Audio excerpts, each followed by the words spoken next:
कदली गोटे एमती परिबा आमे ताकु सबुथिरे देले भी से तरकारीर स्वादटा बहुत बढ़े दे थाए। जेमती कि घांट तरकारी हो डालमा हो कि आपणकर संतुला हो कदली जदि घरे अच्छी निहाती आमे ताकु दे दियंती और तार स्वादटा बहुत बढ़िया आसी थाए। आज से कदलीर गोटे सिंपल भजा बनैबा जोटा कि खाइबा को बहुत भल लागिबो। बेसी मसला किछि एथिरे मु देबिनी काहेकि ना ए जो भयंकर गरम होउची ना आमे जेते सादा सीधा खाइबा सेटा आम देह पई सेते भल रहिबो। तो चलतु आज रेसिपी आम आरंभ करवा। जय जगन्नाथ। आपण समस्त को आज रोषे को बहुत बहुत स्वागत। ये गोटे कदली को मुझे जाइए तार चोपा को भल भाव काटी नेली आउे कौन करुच्ची एमती गोल गोल करके मु काटी नौची। आई जो कदलीटा आपण मैंने काटे यहाँ बेसी मोटा करें कि बेसी पतला करें। जदि बेसी पतला कर दौरान यहाँ पूरा क्रिस्पी हो। जदि बेसी मोटा करुँच ताले कदलीर स्वाद बिल्कुल भी भल आसबनी। से आपको बेसी मोटा न करे ताको काटी रखंतु।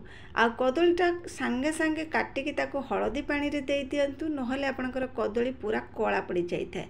से मुझे बेले भी कदली काटे आगर हलदी पानी करके रखी दे थाए। कदली काटी सारा पर मुझे हलदी पानी रे तुरंत दे दे थाए जहाद्वारा कि आमर कदलीटा जमा भी कला पड़बनी।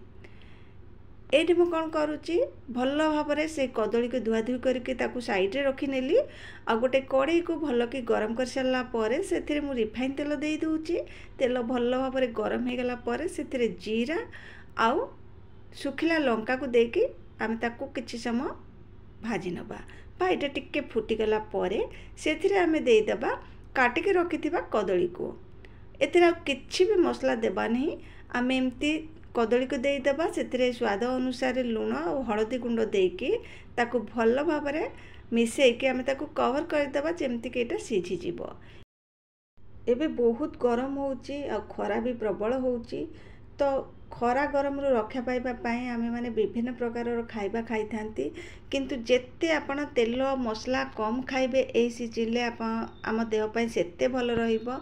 सेते लागे आपण माने अवॉइड करंतु तेल मसला को। एमती सिंपल भजा टिके बने की खातु आ देखिबे देह सुस्थ रहिबो, परिवार भी सुस्थ रहिबो आ समस्त भी खुशी रे रहिबे। एठी सबू को भल भाव मिसेकी मुझे कवर कर दूची।